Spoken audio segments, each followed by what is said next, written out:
All right, looks like most people answered. So looks like about 80% of you are somewhat knowledgeable about gardening. So that's pretty good. And then all of the above, you want to eat healthier, you want to buy less vegetables. Definitely an enjoyable activity. Great. So let's get into it right now.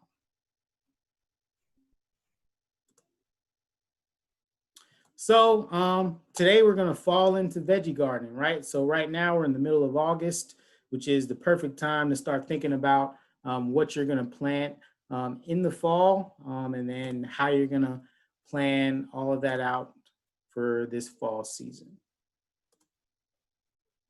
So the first thing we should consider when talking about a vegetable gardening is definitely a plan, right? So as the saying goes, if you fail to plan, chances are you're going to fail. So don't plan to fail, right?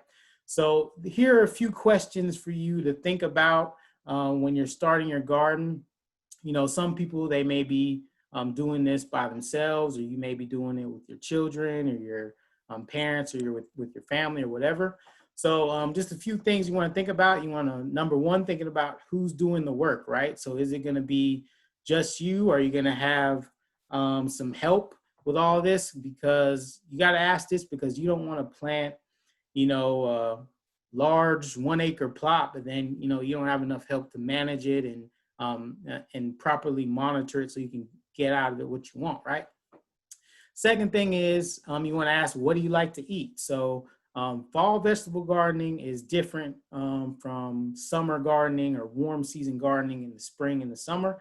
So you're not necessarily going to get to plant, things like tomatoes and peppers and things like that, since we're moving into cooler weather. So think about the different veggies you like to eat, and then how will you use the produce?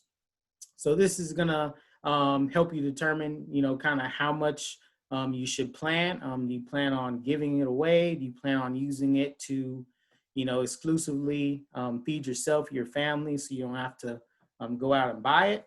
And then the last question is, how much will you grow, right? So you don't want to get to the point where, well, I guess it would be great if you got to the point where you had so much food you didn't know what to do with it. So that means you're obviously an awesome gardener, right? But again, you want to make sure that you're aware of how much you're producing. So of course you don't waste it, and of course you can use it efficiently. So in real estate, they have this saying, location, location, location, right? So in real estate, location pretty much determines the value of the house and the market and all that different stuff, right? So it's the same thing happens in vegetable gardening. So when starting a vegetable garden, you really want to think about where on your property, or on your balcony or wherever you're going to start your garden, because the location is ultimately going to help determine the long-term success of your garden. So the first thing you want to consider is how much sunlight does that area get. So on the right here, we have, a beautiful yard and, probably a beautiful house. That it's very manicured. You have shrubs there, you have a big tree. But if you notice that most of this yard is shaded. So if your yard is in the shade for, 8, 9, 10 hours a day, right? You don't want to put a garden there, because most vegetable plants need about 6 to 8 hours of sunlight to be productive. And then second thing you want to think about is water access. So if I have a vegetable garden, it's already going to be some, manual labor, some kind of hard work, right? So you want to make it as easy as possible to maintain it. So you want to be sure that the garden is close to a water source. You don't want to have to lug around a 200-foot hose to water your garden, because you're just going to end up getting tired of that, and then you don't have any good vegetables, right? So being sure you're aware of where you're going to get your water from, and then again, being aware of that light access also. So once you find that location, you have several different options on how you can grow your garden. So raised beds are, super popular right now. So raised beds come in many different forms and shapes. So you can get them made out of wood, made out of plastic. You can use bricks to make your own raised beds, whatever. But these are very easy to maintain. They're usually higher up off the ground, so you don't have to put as much stress on your back, for example. So these are one really easy way to start a garden somewhere. And then container gardening, I believe someone in the chat talked about container gardening. So this varies just like the raised beds. I see a lot of people now using these plastic 5-gallon buckets, or you can use pots. So these are also another easy option for you. And then lastly, the most traditional way is to use the ground that you have right on your property. So an in-ground garden is going to be more work in general, because you're going to have more of a weed problem most likely. And then it's in a more uncontrolled environment since it's just out in the open. So those are your options to consider for that. So then once you have your location, then you figure out how you're going to grow this garden. Probably the third most important thing to consider is your soil, right? So soil is the life of the party for any garden or landscape, because the soil is going to be the foundation for where your garden starts. So if you have good and healthy soil, then chances are you're going to have good, healthy, productive plants. And then one thing to remember about soil is, if you're doing an in-ground garden, for example, you want to avoid areas in your yard where water tends to sit a lot. So, next time it rains, you might want to look out the window after it rains and see where does water like to collect in your yard. So if water likes to stand and collect in a certain spot, you want to avoid that spot, because you don't want your vegetable roots to sit in that water for prolonged periods of time. So then also, you also want to prepare your soil before you plant. So again, remembering to plan for success, right? So when I say preparing your soil, we are talking about adding things to it like organic matter. So that includes things like compost, leaves. So fall's coming up, we're going to have a lot of falling leaves on the ground, which make excellent ingredients to compost. And then manure, animal manure. So all these different things add nutrients to the soil, and they help increase your soil quality, and plants really like an environment with lots of organic matter. So then also another thing you can do is get your soil tested, especially if you're just doing an in-ground garden in your backyard. Here at the University of Georgia Extension Service, we offer soil testing to clients. So in Clayton County, a soil test is $10 per sample, and one soil sample can represent up to about 15 acres. So it's pretty versatile in that way. So what a soil sample will tell you, after about a week or two, we can send you a report on your soil, and it'll show you the different nutrients that are currently in your soil. So this shows the basic nutrient levels in this person's soil. So this would be considered the fertility of the soil. And then on the right, you have your pH. So this is at a glance, you can easily see, do I need to add fertilizer to the soil, or do I need to try to change the pH for my garden?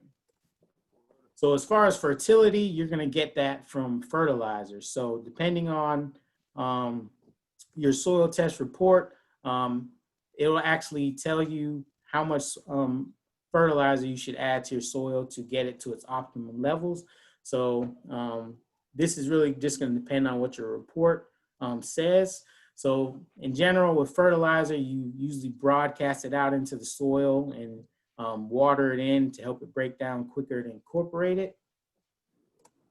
And then other fertilizer products you can use include things like bone meal, alfalfa meal, blood meal, and these products add different specific nutrients in the soil, but the main ones you're concerned about are going to be nitrogen, phosphorus, and potassium. So the second thing about soil is you want to be aware of the pH. So for a vegetable garden, you want your pH to be between 6 and 7. So once you get a soil test though, the soil test will tell you what the pH of your soil is. You can see on this person it says 6.5, which is the perfect pH to start a garden. So if you're wondering, what do you do if your pH is lower or higher than that number? You can definitely change it. And this is a big part of soil preparation. So in order for you to raise your pH to a more neutral level, say your soil is too acidic, you would use lime, which you can see on the left.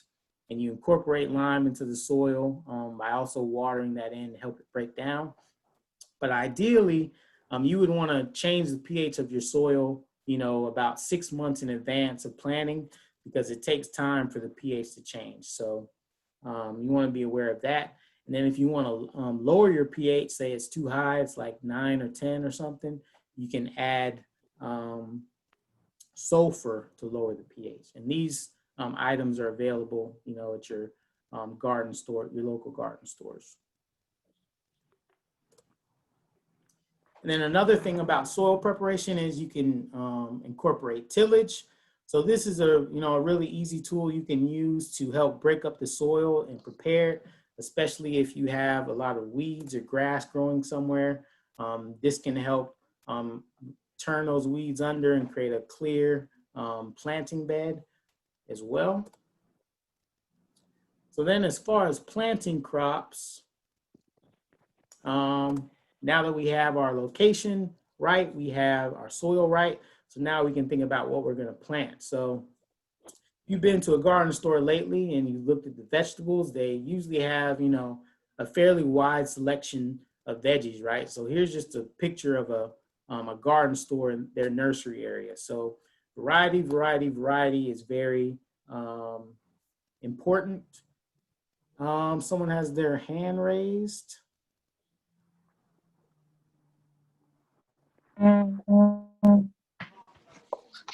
Hello, can you hear me? Yes. Yes. Okay, I just had a quick question because I have to leave this particular Zoom session. Is this going to be recorded on anything where I can have access to it later? Because I've really enjoyed it. Yes, I'm recording it right now and I'm going to upload it to our YouTube channel. So, if anyone has to leave early or you want to share it or review it, it'll be on our YouTube, and I can also send out the presentation at the end as well. Now, when you talk about sending out the presentation at the end as well, what are you going to request from the participants to provide to you? Yeah, I'll have my email listed at the end of this presentation. So if anyone wants the presentation or, has further questions, you can just shoot me an email and I'll deliver it to you that way. All right. Thank you so much. You all have a wonderful day and be safe. Thanks. So yeah, variety is very important as well. So if you want to kind of take some risk or go outside of the box, you don't have to necessarily purchase plants from a store. You can go online to get some different varieties because the store can only hold so many plants. And then we have this really cool resource for you all as well. And again, I can email this out. But we have a vegetable planting chart. So this will easily show you a specific vegetable, days to maturity, recommended varieties for Georgia, when to plant them and the spacing. So this is a really easy chart that you can use to browse over and kind of plan what you're going to plant for your garden as well. So keep this in mind as well.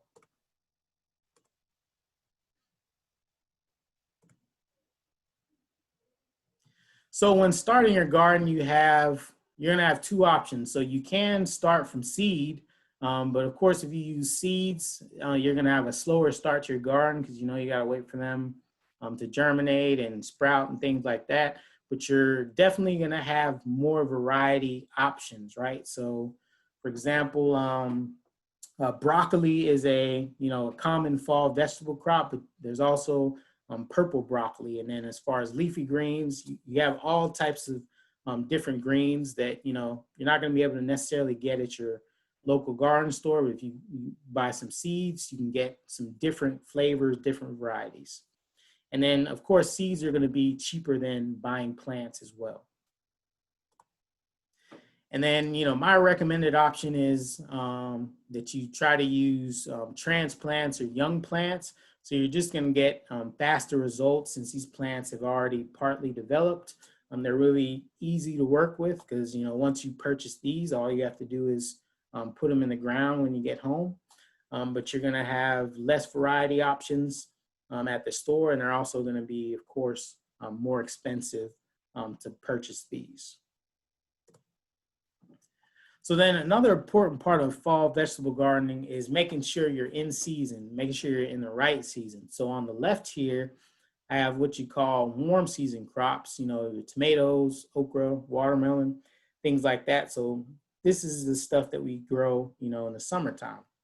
So in the fall, you know, obviously we're getting into cooler weather. So we're mainly looking at, you know, our things like our collard greens, our lettuce, broccoli, cabbage, things like that. So some of the most common crops, we're going to go over those real quick. In fall are going to include, you know, your cold crops, as we call them. So this includes, you know, your broccoli, pictured here on the left. You can see the cauliflower on the right, very similar. And then Brussels sprouts on the left, and then cabbage, of course. And then collard greens, mustard greens, turnip greens. All these are common cold crops. Kale, these are two different pictures of two different varieties of kale. And then root crops that are very easy to grow in the fall include things like beets. You know, beets. I don't eat beets, but you know they go well in juice, for example. And then you have carrots. And then things like onions, radishes. And then, of course, you have your leafy greens, you know, your different lettuces, spinach. So all these different things are very common recommended crops for the fall season. And if you notice, a lot of our fall crops are leafy greens or have leafy greens that you can eat. So this is just a cool video to let you know, well, that'll teach you how to properly harvest a lot of these greens so that you can get a good harvest from your green crops. How do we take a field of lettuce, just like this, and turn it into a bowl of lettuce day after day for pretty much the entire year? We're gonna use something called the cut and come again method, and there's two different ways to do it. We're gonna talk about that in today's video. With cut and come again, what you're trying to do is preserve the growing tip of the plant. And for lettuce and many leafy greens, that is in the center, and we call it the crown. And so what you're seeing me do here with this bib lettuce, very standard, classic type of lettuce, is come around the outside. And you can do it clockwise, counterclockwise. But what you're trying to do here is take away those large, mature leaves.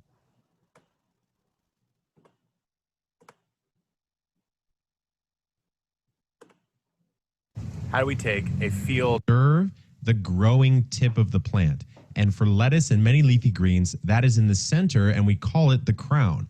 And so what you're seeing me do here with this bib lettuce, very standard, classic type of lettuce, is come around the outside. And you can do it clockwise, counterclockwise. But what you're trying to do here is take away those large, mature leaves. And I'm doing it here with this Merlot lettuce too, which is more of a frilly variety. This one I'm going to take down pretty considerably just to show you a peek at what the inside really looks like. Because if you do damage the crown, then your plant is done for good. And so you really want to avoid that. You're seeing me take away these outside leaves. And look, there's just very small versions of those leaves in here. So if we dig in, we can see the future of this plant, basically. These are 4, 5, maybe even 6 little leaves that are in development. And in 4 or 5 days, you'll see those really start to come out. And so you can do this with something like spinach too. Come around, make sure that you're not chopping off that crown, get around the outside, and you're going to get a lot more yield out of this because you're taking off those mature leaves, letting them grow up, and then doing the same thing. So we can see here, crown is the exact same. Those baby lettuce leaves are coming out, sorry, those spinach leaves. And now here is a different method. This is a more efficient method. So you can come in with a chef's knife or something similar. Make sure you know right about where the crown is so you don't chop off too much of it. And then grab it like a head of hair almost, and then just come through and slice. And you're going to want a really sharp knife for this. And so you've got a nice bunch of lettuce. You've preserved the crown. We can see I didn't chop the crown off. And there we go. It's really that simple, guys. So the cut and come again method explained in about a minute or two. Well, there we have it. The cut and come again method, very simple, explained.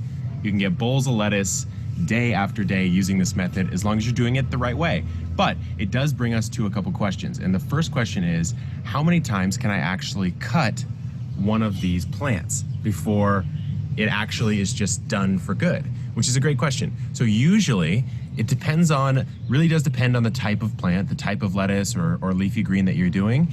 But for the most part, anywhere from 3 to 5 cuts, and that's about it. So, it's not like the plant's just going to continue producing forever, like it might if you look at my basil video. I have a video on how to prune basil. You can more or less keep it going forever.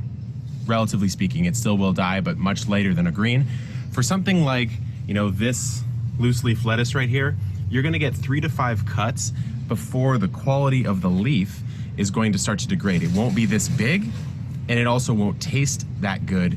And it's going to sort of be just a little bit uglier, and just the plant is trying to bolt because it knows that its life is coming to an end, but you're not really giving it the energy and the ability to do so. So then you're in a bad spot.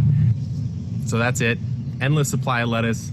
I'm gonna go make a salad now, guys. I'll see you in the next video. Hit like, hit subscribe. All right. So yeah, that's just a few tips for you on how to harvest those leafy greens. And so, do we have any questions about what we've gone over so far?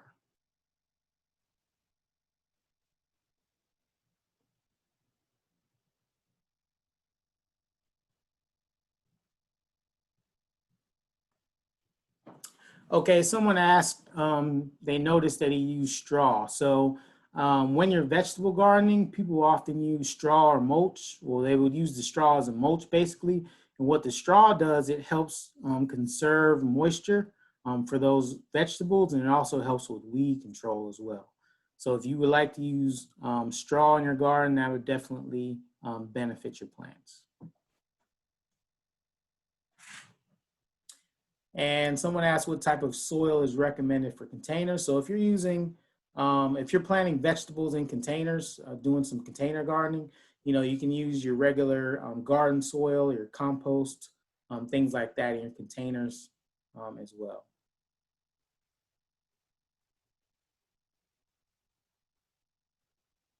And then I guess last question for this break.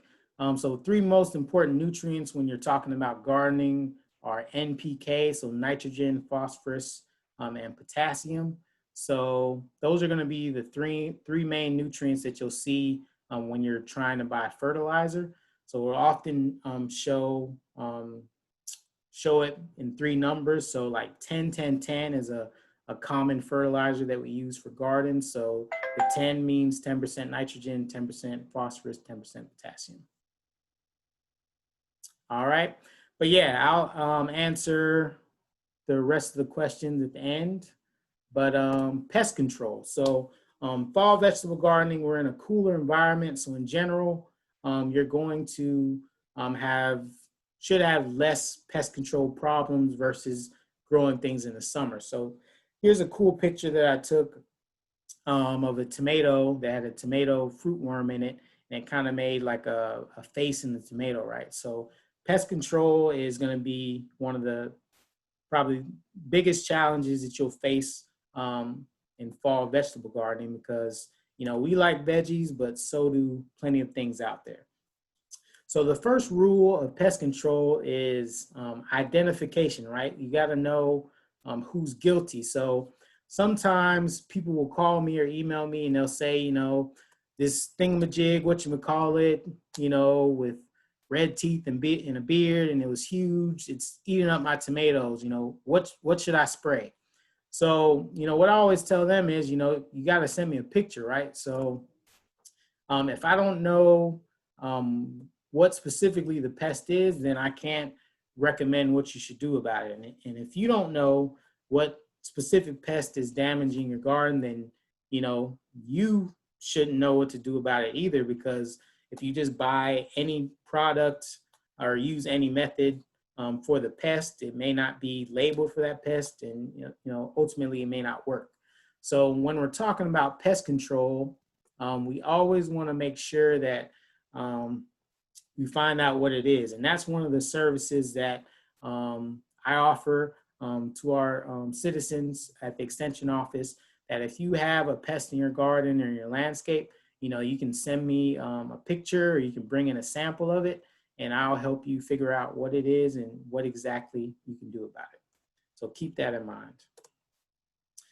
So the key to good pest control in garden is integrated pest management. So in other words, we call it IPM.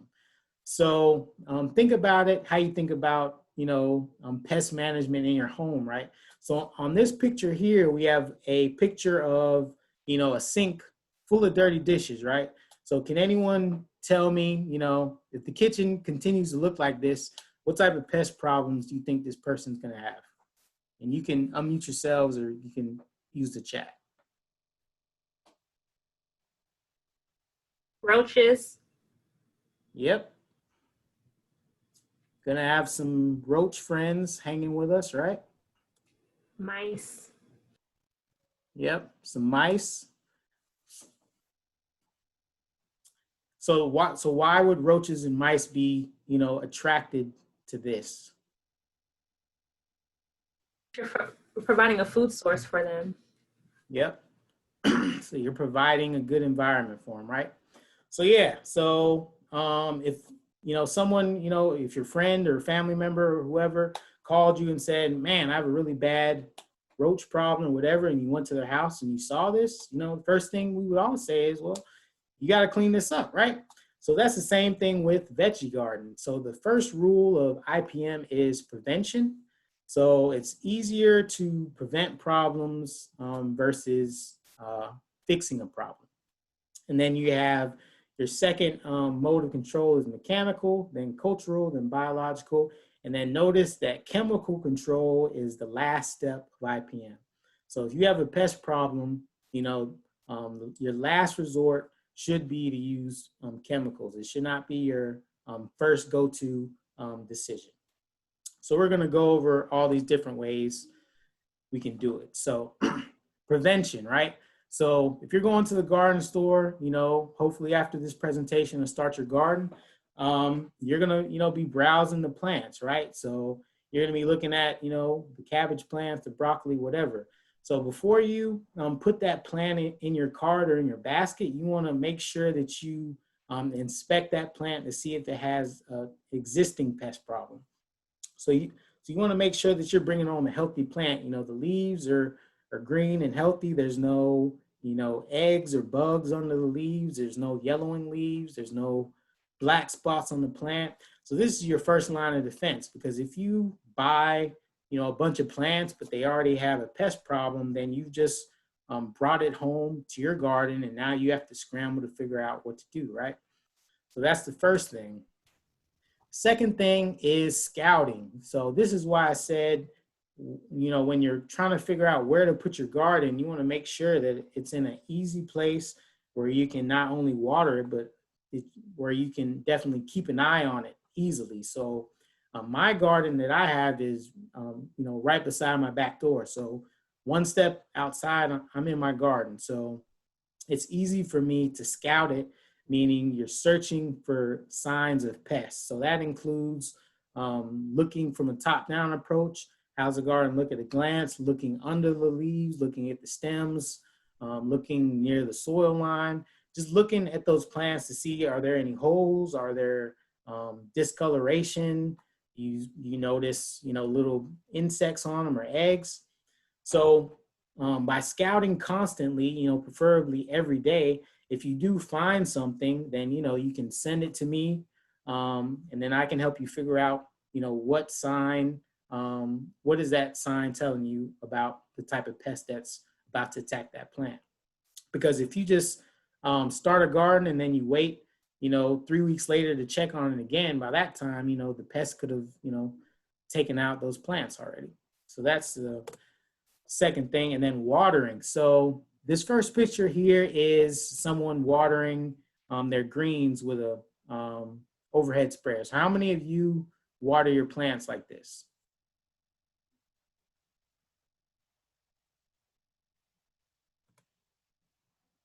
All right, one person raised their hand. Anyone else water your plants like this?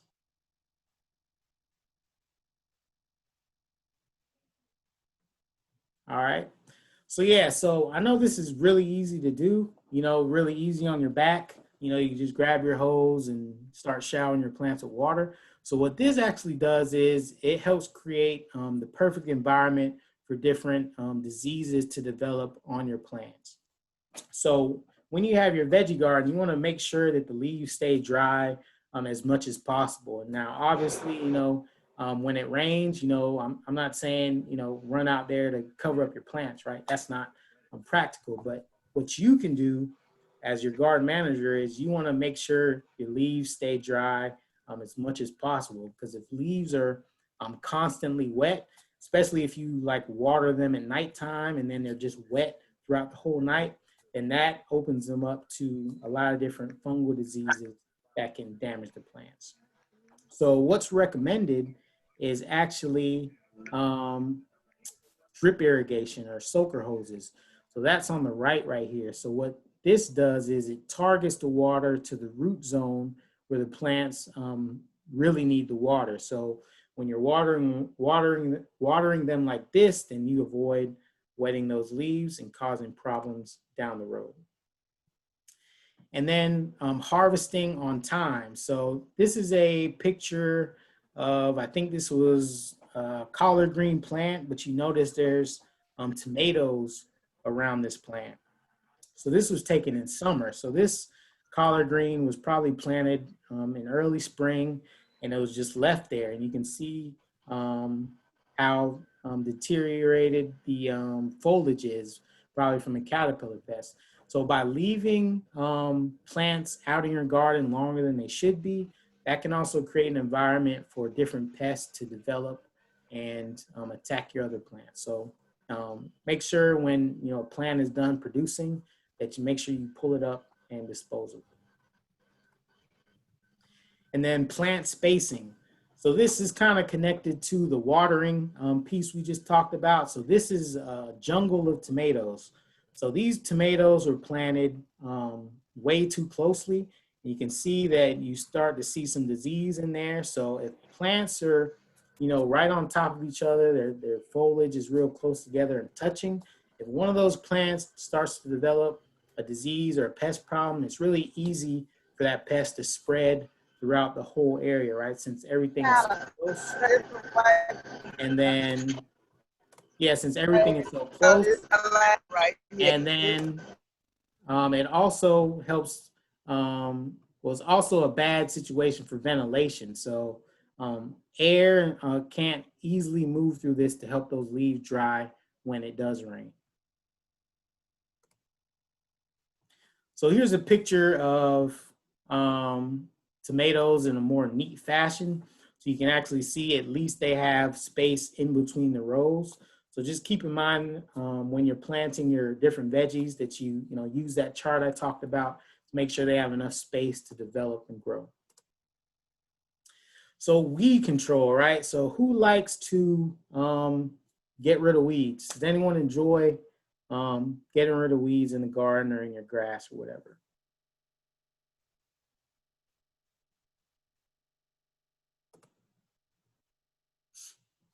And that's nobody, right? So weeds are going to be another problem you may face. So pictured here is, a garden and it has a lot of small weeds. So this is a time where it's easiest to get rid of weeds. So whether, you're hand picking or you're using a tiller or whatever, best time to get rid of weeds in your garden is when they're real small. So here's a picture of a vegetable garden that looks pretty good. They've done a pretty good job of weeding, which is going to be an ongoing thing that you're going to have to do. But again, going back to monitoring your garden, you know, you don't want to, you know, go on a trip or go a long time without checking on your garden, and then you have this picture where the weeds just take over, right? So these weeds are probably looking the person in the face. So being sure that you stay on the weed control when they're small.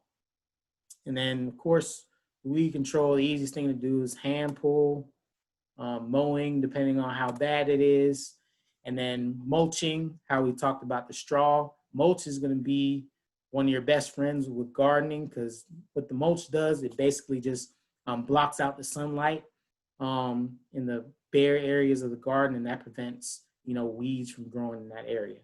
So here, you know, you can also use things like cardboard or newspaper under your mulch to help thicken up that layer. And those things, of course, will just break down into the soil. And then here's a picture of a garden I was in where they had a bad weed problem, and, you know, they used mulch to fix it. So, you know, picture 1 before the mulch, picture 2 after the mulch. So it looks a lot neater, that's for sure. And then using a tiller is also a good way to keep your weeds under control as well. And then, so the second thing you're using in your IPM arsenal is mechanical control. So this is basically using physical barriers or physical methods to keep pests out of your garden. So that includes things like cages on the left. You can see, I think they got some PVC pipe and some netting, made cages probably for rabbits or for deer. And then you have a person hand picking a insect off a plant. But when hand picking an insect, you want to make sure, obviously, that, you know, that insect doesn't bite or sting, you know, to avoid any problems there. And then, of course, using a fence would be another mechanical control in IPM. And then cultural control is basically the things that you're doing every day in your garden. So it's how you operate. So one of the easiest things you can do is doing something called crop rotation. So this is an example of a crop rotation in a garden. So you don't want to keep planting the same things in the same spot every single year. You want to make sure you rotate things out, because once you start planting the same things in the same spot, you know, all the time, then you're helping to establish a pest population, because you've like set the tone so they know those things are always going to be there. So for example, you know, one year if you plant carrots in a spot, you know, you would rotate that to a fruiting veggie, or rotate it to a leafy veggie, rotate it to a legume. So you're constantly changing up what you're planting.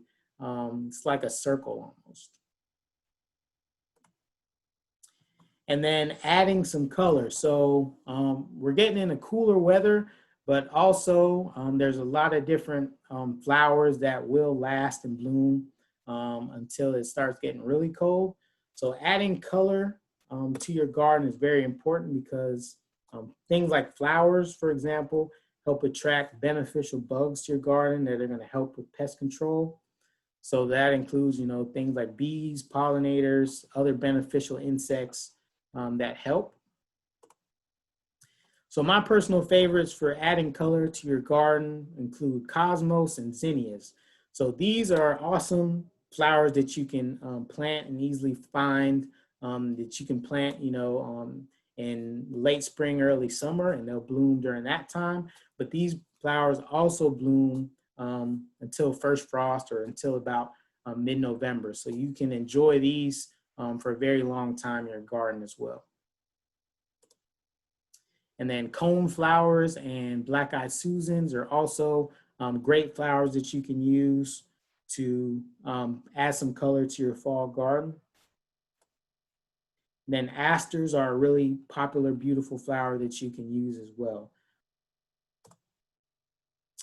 And then adding some spice in with that color. So adding some herbs that you can plant in there is also very beneficial. So really good herbs for the fall time include rosemary, things like oregano as well. And then overall, just making sure you have, wide diversity in your garden. You don't want it to just, have a few cabbages, a few collards, and then, nothing around it. You want to make sure you have a variety of different things around there to help attract different insects to your garden. So then your other strategy, speaking of beneficial insects, is biological control. So this is control from natural things in nature that will help control pests in your garden. So these include things like parasites, predatory insects, parasitoid wasps. So pictured here, I have a bag of ladybugs. So here I was in a greenhouse and there was an aphid problem. So ladybugs love to eat aphids. So ladybugs obviously are naturally occurring.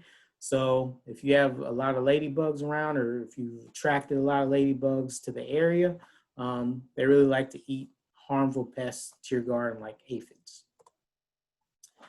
So then here's a really cool picture of a tomato hornworm. So can anyone guess what these white cocoons are on its back?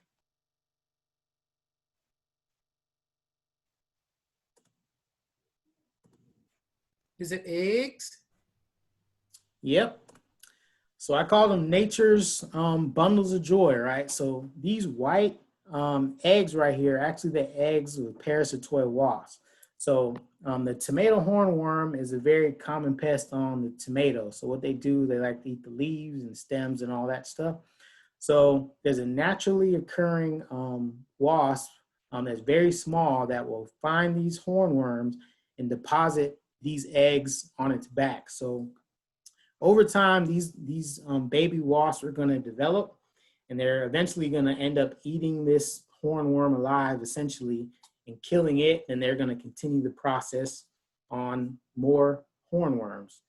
So in this example, if you have tomatoes and you see this pest with these white eggs, I wouldn't kill it because, this is biological control at work. But if not, obviously you just pick it up. So that's a good example of natural control.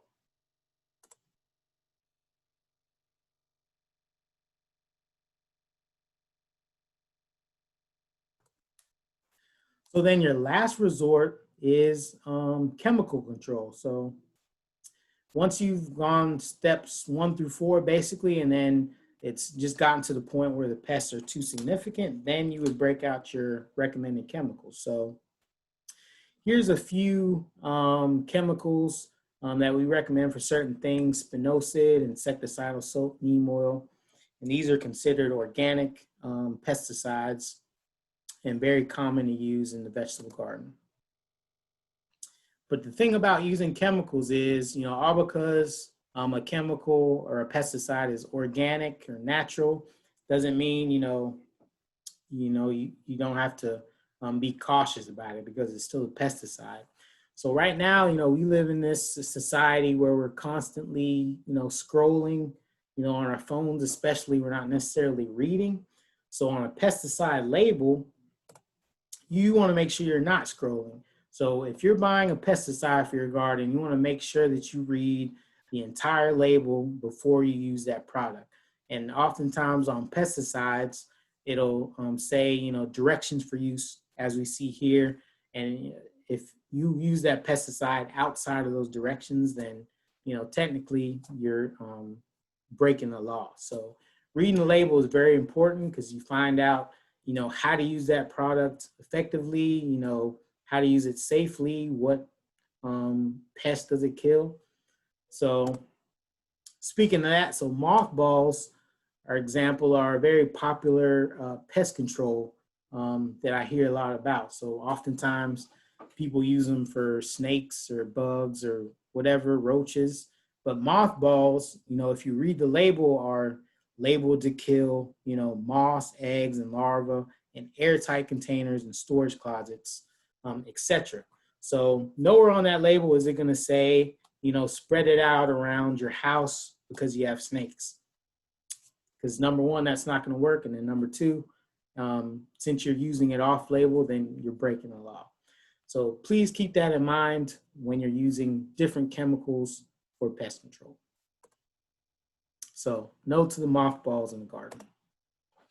And then, of course, you probably heard about different home brews. We're not going to recommend any home brews to you because, we don't have any sound research to say if this actually works. But, you may hear use hot sauce and garlic and things like that for pests. With those things, you're just kind of taking a risk because those things aren't necessarily labeled for pest control either. And then repellents, deer will probably be a challenge for some people. So repellents, they're kind of up in the air because the results will vary on those. But if you have a major deer problem in your area, best thing to do is to put up an 8-foot fence to keep the deer away. So in summary though, if you want to start a successful fall veggie garden, you want to make sure you have a good location for that garden. Make sure you build up your soil, manage the work and the resources, continue to monitor it regularly. And then, of course, ask me for help. Or if you don't live in Clayton County or live out of state, contact your local extension office for help with your garden problems. And also in the chat, this is kind of a side note, if there are other topics that you're interested in learning more about, you can please type them in the chat now, and it can be anything related to agriculture and natural resources. And we will, try our best to schedule a class on that topic so you can get your needs met in that area. And then also, we're holding a plant sale fundraiser. So we're selling fruits like blueberries, blackberries, fruit trees, apples, pears, roses, different perennials, hydrangeas. So we're selling different plants for a fundraiser for office to help raise funds for our programs to help the citizens and help us to continue to do awesome things like this. And then on the right, we have a list of our upcoming classes.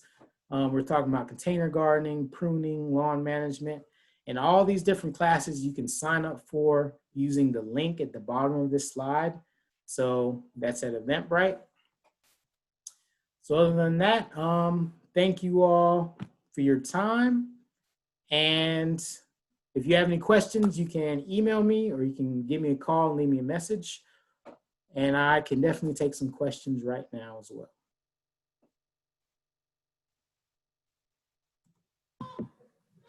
Hi, I used to garden in a much bigger space, so but moved to a smaller home and actually a different state. So I was in Minnesota, and I used to have a beautiful community garden plot. But in our home here in Georgia, it's really small, and my husband built a little raised bed.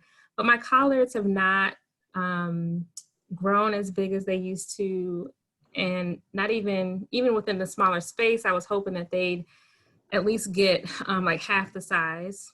And then I planted in that same box some lemon cucumbers, which normally take over the garden, but those have not been doing well. So I'm just wondering, is it the depth of the raised bed that we're using, or is it maybe pests? I'm not sure what could be preventing us from having more success. And when did you plant these collards? So I planted pretty much everything back in April or May. Yeah, so with collards, collards grow best in cooler temperatures. So if you planted them back then that means they're probably, trying to endure this southern heat.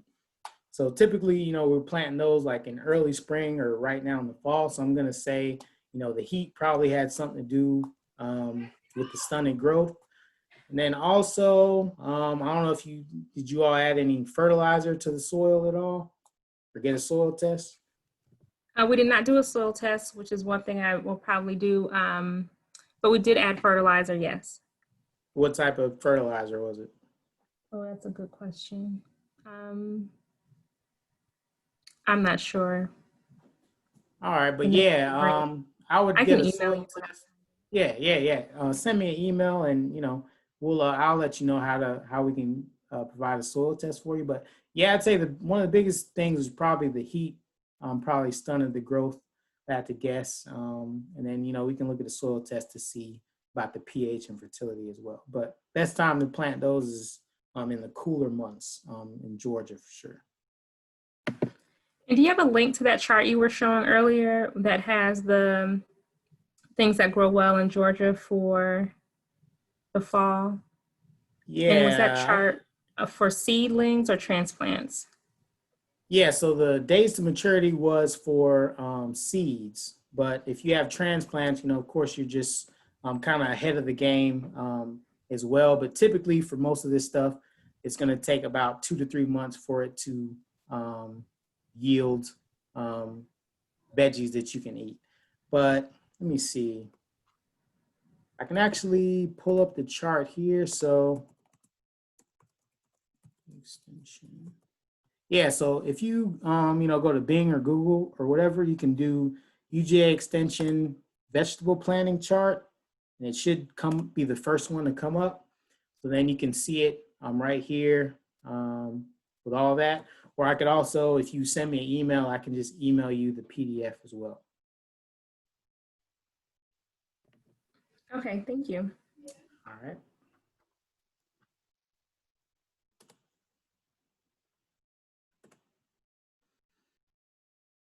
I think we have some questions in the chat. Do we have any more questions from anyone? Oh, will there be a link to a recorded version?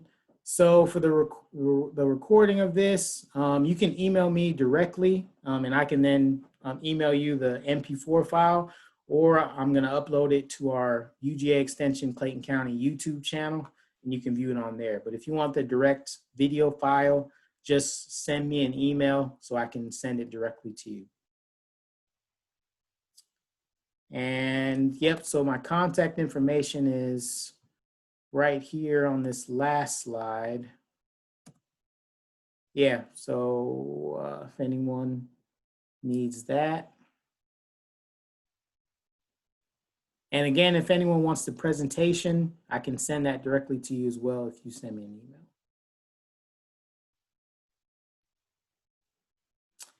All right, so lastly, we just have an evaluation. You all can just fill this out for me really quick. So we want to know, has your knowledge increased? Do you plan to start a garden after this program? And then will you use this information today in your own garden?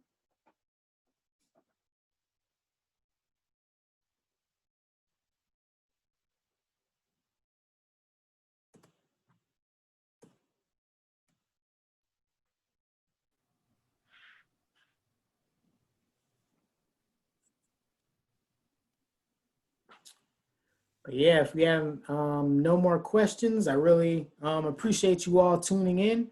Make sure you go to our Eventbrite page to sign up for our other classes. And then, of course, if you have any other questions, concerns, class topics, you can email me, give me a call, or whatever. So really appreciate you all tuning in today.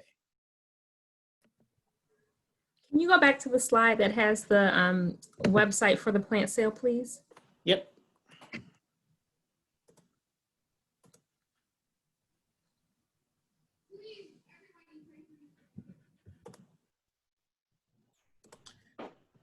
Would you also go over again what you all are selling to raise money? Just explain that again. Sure. So the plants we are selling, they're going to be like small fruits like blueberries, blackberries, raspberries, selling apple trees, figs, persimmons, roses, hydrangeas. So we're selling all those basically to raise money for our office for a fundraiser so we can continue to do different programs to help local citizens in Clayton County. And then if you go to the Eventbrite link, you'll see the plant sale on there, and it'll show you price list for all those different things. Okay, so you're accepting orders now or on October 3rd? Yes, we're accepting orders now, and the last day that you can order, I believe, is September 25th, and then the pickup day for your order is going to be Saturday, October 3rd, at the Atlanta Farmers Market. Okay. All right, thank you.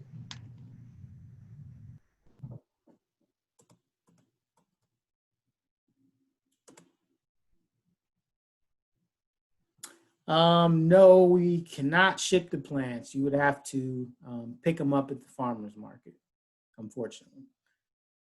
And it's just going to be a drive-through type system. So you drive up to the market, we get your order and we'll load it in your trunk. You don't have to get out of your vehicle or interact with anybody. We just put it in your trunk and then you keep on going.